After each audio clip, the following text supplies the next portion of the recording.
We're ready to go with this interview. We can't wait to have her on. So without further ado, let's bring her in, the head coach of the United Eagles, Jen Koons. Hi, Jen. Hi, How are guys. you? No warning that I was going right live here. Yeah, we got you.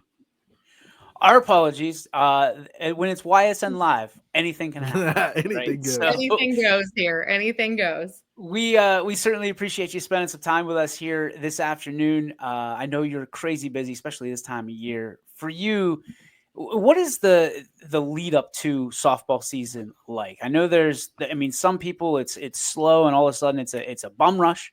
But for you, I mean, I feel like you're always busy. You're always involved in the community. What is it like for you leading up to to the season rather, and then getting into opening day? For me, softball season never really ends. So there's no lead up. It just continues from the last one. I help with our youth program and then obviously our high school program. And we had 25 open gyms this year. We played in the athletics tournament. So the girls are used to working already before we get to our official practices. You had a lot of fun in that athletics tournament over the winter. I mean, talk about what being a part of that meant to this program and how much you learned about your roster and your team, being able to take them indoors and on that turf at athletics that the DJ's in right now, and to be able to, see what you got before the season even starts. The facility is amazing. It's really nice in there. The competition really tough. You know, you have South Range, you have Columbiana, Crestview was in there. I saw them play. They were hitting really well. Howland, obviously, Boardman. You just have all top teams from around the area competing. So Little United competing. We competed very well. We played Poland and Howland both. And I was really happy with how our defense looked. Our offense, I would say, needed some rust knocked off. But in our scrimmages, we've seen the offense pick up. So I'm happy with where we're at there. Little United seems to always compete, no matter who's in the other dugout or who's on the other bench. What is it about Hanoverton, that community, and wearing the blue and gold that always seemingly takes people that play for United to that next level? I think there are a lot of really committed parents and youth coaches that get kids more involved with lessons, travel, things like that. I mean, for a kid to be a superstar athlete, you have to have superstar parents and coaches who are willing to put in that extra time to get them to that level. So there are definitely kids in our community that are doing all the extra things to be next level type players. I started a little travel team with some 10-year-olds years ago and got those kids started. And there are others. Matt Zines did the same thing. So just having people in the community willing to put in that extra time and effort is what keeps the small schools competitive. I want to hear about your roster. Can you hit us with some of the big names that are going to make big impacts on the field for you this year? I know there's some faces that we're familiar with, but there's probably some new faces that we have to be familiarized with before the season starts as well. Sure. We have 12 on the roster this year. I have 2 seniors and 1 junior. So I have some notes, so that's why I'm looking away. I don't want to miss anybody. I have done that before, and we don't want that to happen right now. Grace Coffey and Allie Lacey are my 2 seniors. Grace, she has filled in every hole over the years. When she was a sophomore, she started going to catching lessons at the Billy Dome because we didn't have a catcher. Then her junior year, we got some catching. So she started pitching again and started doing some cage games and things like that. She truly is a kid who is willing to do whatever it takes to help her team. And I have a soft spot for her. I really love her. She is a very selfless teammate. Allie, she obviously also plays basketball at United. Seen her on YSN a few times. She's a super athletic kid with a ton of speed. She'll be playing mostly third base, which is where she's played most of her career, other than filling in some holes. She's a fantastic base runner, put in some off-season work for her hitting, and I'm looking for her to shake things up in the lineup this year for sure. Obviously, I have these 2 seniors, but there are 4 other seniors that their loss to graduation is a huge impact. So these 2 have had to step up in a big way to kind of corral the freshmen and keep the culture and everything the way we like it. How we do one thing is how we do everything. So having 2 seniors kind of lead the way is really important for us. And then I have Josie Wargo, my junior. She is a first baseman, and she was out last year due to a knee injury. So I'm really excited to have her back. I was the assistant coach her freshman year, and then I coached her in youth also. We played in the Tri-T League, their Mahoning, Columbiana, Trumbull County League. And Josie, she is a naturally very gifted glove. Like, you just don't see kids who can pick throws and anticipate things the way she can. So I'm really excited to have her back. And she also can hit for a lot of power. So then my sophomores, Chloe, Brittany, and Kendall Erb, all 3 returning lettermen from last season. Chloe Angelo, she's my hits record holder at United. She had 47 hits last year, which is an insane amount of hits. But Jocelyn Irie was right on her heels with 46. We had a crazy offensive year last year. I got really spoiled. Let's put it that way.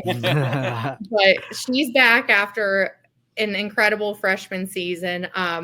She can hit for power. She can hit for average. She's quick on the bases.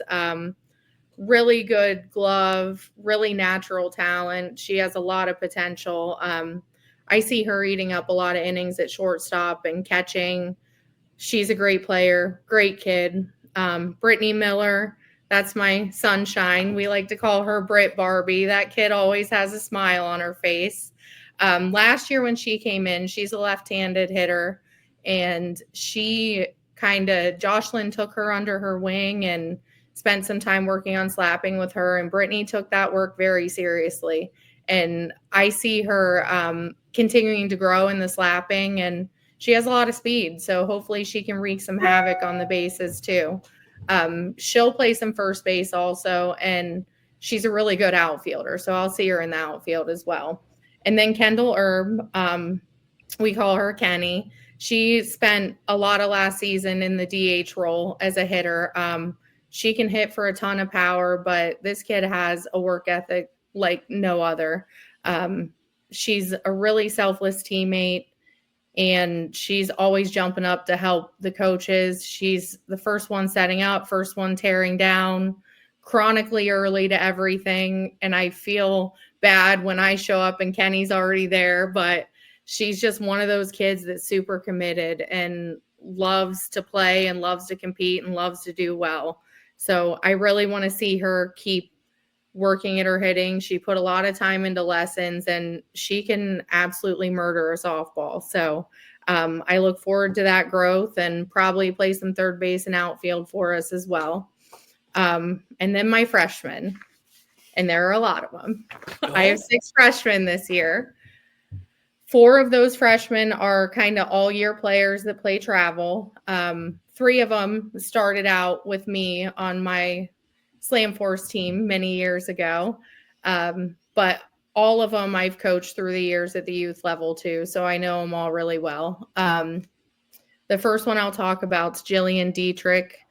Jilly, she is a pitcher, and she'll play some outfield and maybe some infield. Honestly, I could probably plug her in anywhere and she'd be okay.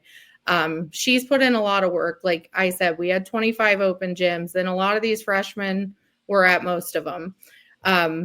I look forward to seeing what she can do. She's put in a ton of work with her pitching this year, and she's performed very well in our scrimmages. Peyton Keckel, another year-round player. She's pitcher and second base. Super fast, true utility type player. She definitely will see some pitching time this year. Second base primarily, I think, and then maybe some outfield. She can hit for a lot of power. She can hit for average, but her speed definitely sets her apart. She can do some damage on base. Caitlin Roller, she has some catching experience, and she's another just next level type work ethic kid. Super hard worker, really just wants to be successful.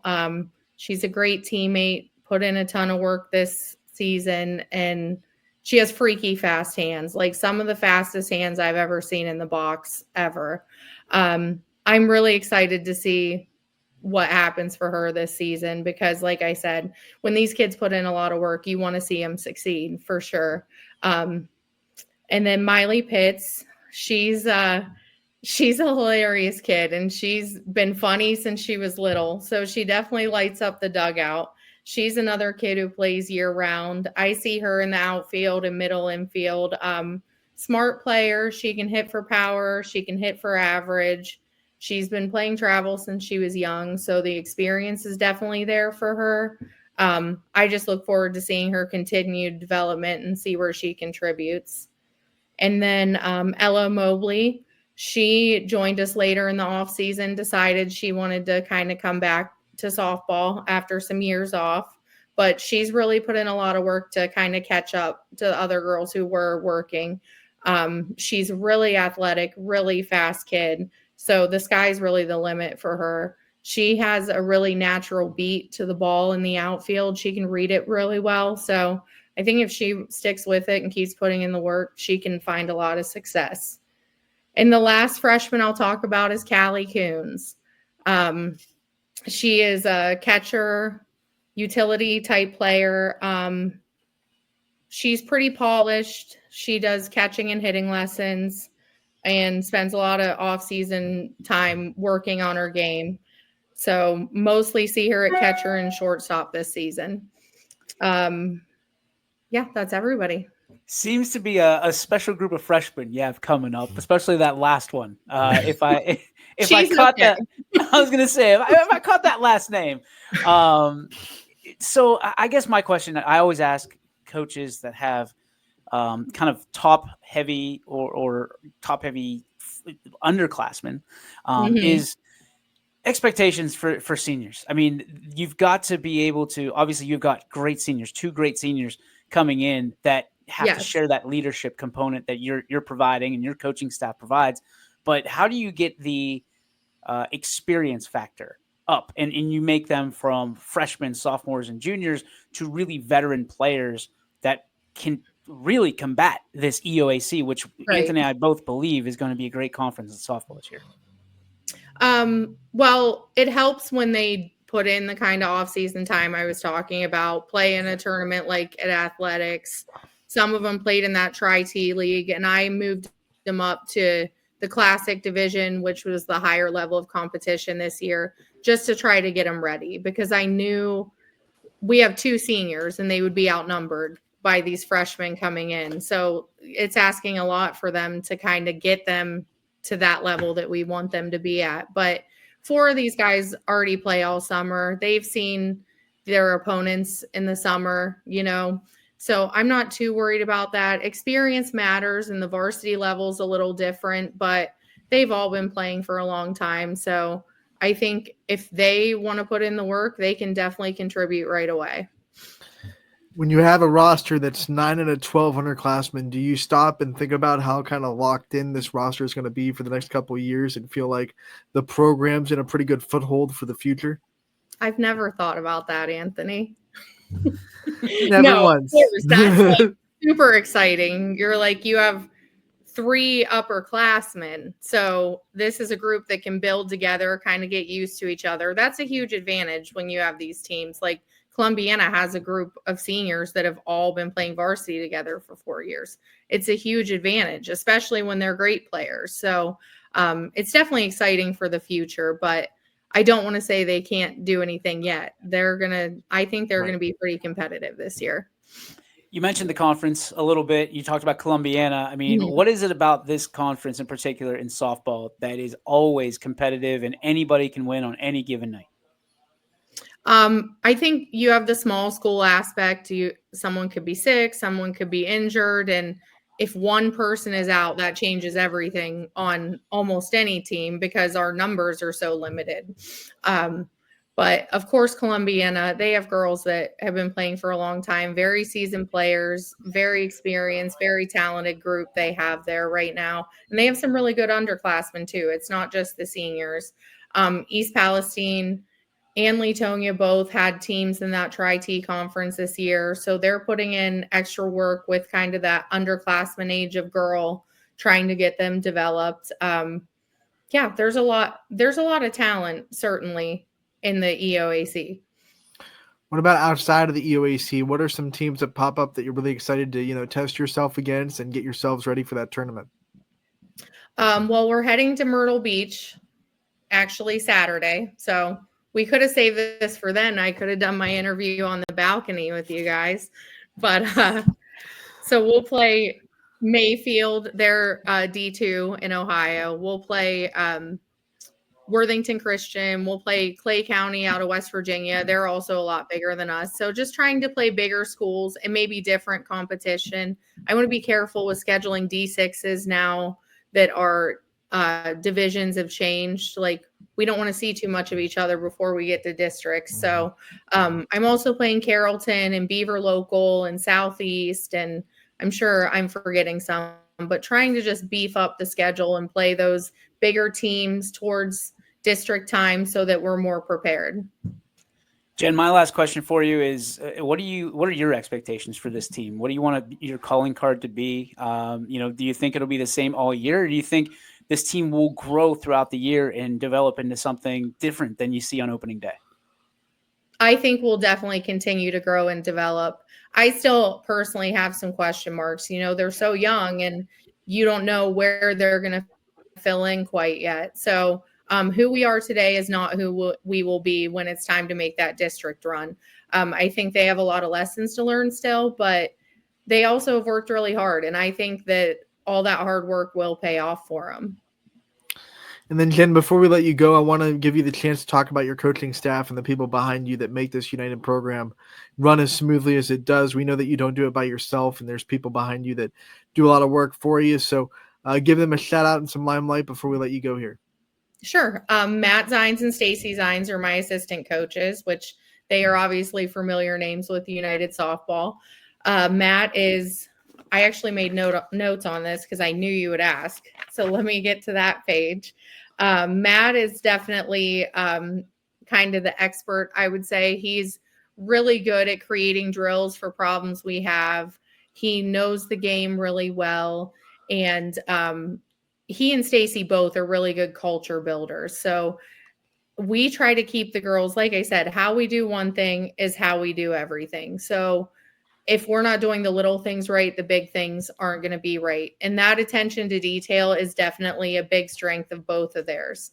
Stacy, last year we started some mental training. When we went to some coaches clinics, this was a big theme where they're doing a lot of mental training. So we decided this is something we should do. And Stacy's kind of in charge of that. And she definitely is my voice of reason and my sounding board. And she has come up with some really great ideas to keep these girls in line and strengthen them mentally as well as physically as players. I mean, if your team's as prepared for the season as you were for this interview, Right. Eagles are going to be flying high in Hanoverton. They're going to be flying high. Next time we're going to have to get a great year. We should have a great year. Next time we're going to have to get some questions that you don't have notes for, though, to test you a little bit, I like to be really prepared. We threw some curveballs, and it was like you had them on your paper. I don't know how you did that because I don't even know what the hell I'm going to ask half the time. Jen, we're so proud of you. We're so happy that you were able to stop by. We're rooting for you. Obviously, we wish you a ton of success this year. And if you need anything from us, always we're a call away. So thank you for stopping by. All right. Thank you guys so much. You got it. There she goes.